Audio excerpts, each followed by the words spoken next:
I was working an overnight shift on an Alzheimer's ward at a nursing home.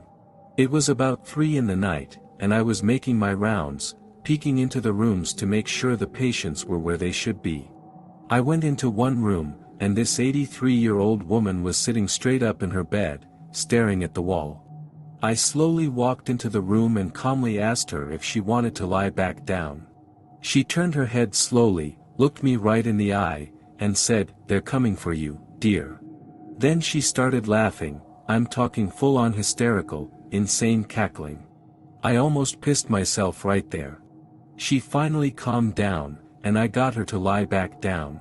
When she was just about to go back to sleep, she looked at me again and said, "I'm going to miss you when they take you," and went right back to sleep. I was terrified the rest of the night. When I first started working in the hospital, I was sitting with this sweet little old woman. I had sat with her, talking about her family and such for 6 hours.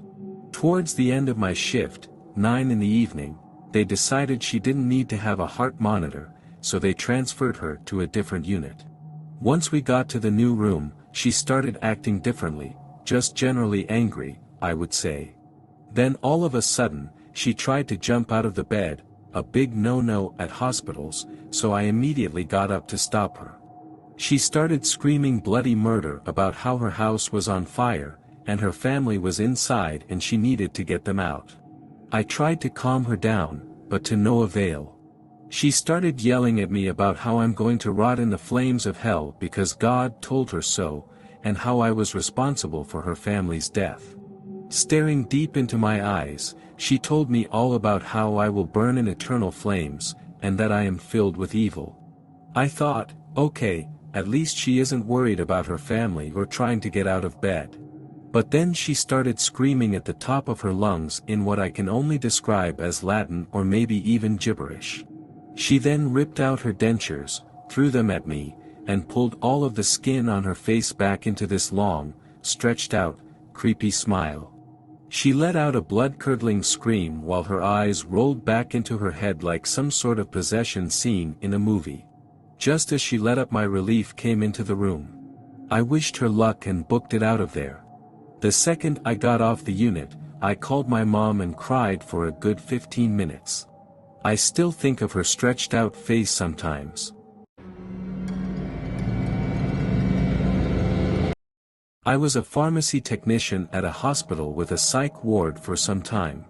We would have to go around with a cart and dispense the patient's medications, and being a 5 feet 2 inches girl, a security guard or male nurse would accompany me, just as a precaution.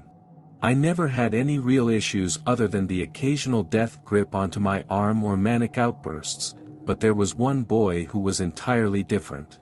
His chart said he was 9 and he had pale skin, dark hair, and huge bright, green eyes. He always greeted me in the most polite way, asked how I was doing, and always found something different to compliment me on every time. He was extremely well-spoken and mature for his age, so I began looking forward to seeing him, as normal small talk is definitely cherished in that setting. If he saw me outside of his room in the halls, he made sure to say hello and always called me Miss Jones or ma'am. One day, a couple of our female nurses saw me pause to chat with him in the hallway, and waved me over to ask if I was out of my mind. Apparently, when he was in kindergarten, he grew an intense attachment to his young female teacher. This escalated to the point of him calling her mom, and leaving notes for her about how he wished he were her son.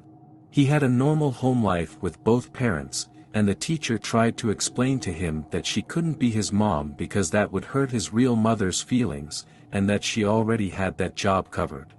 So, he went home and killed his own mother in her sleep by cutting her throat, so his teacher could be his mom. The female staff had a general rule of not interacting with him excessively to prevent any kind of attachment from forming. So, don't judge a book by its cover, I guess. I work in an emergency room, and due to my country and state's poor mental health system, we see acute psychotic episodes daily. Over time, you get desensitized to it, but there is still one that turns my stomach. A guy was found in a burning abandoned building. He wasn't hurt, but was acting so strange the paramedics brought him in. He was homeless, had no ID, did not know his name, and had 0 drugs in his system. Looking into his eyes, you could tell he wasn't seeing the same thing I was.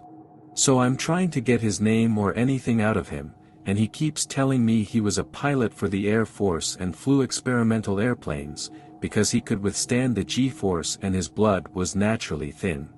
The blood tests that measure this actually were fairly higher than normal, but not elevated to the point he was on medication for it. So he was right on that account. I was at the desk telling a coworker about the stuff this guy was saying, when a resident overheard me. He was former Air Force as well, and looked like he had seen a ghost. As soon as I mentioned the name of the base, this doctor freaked out.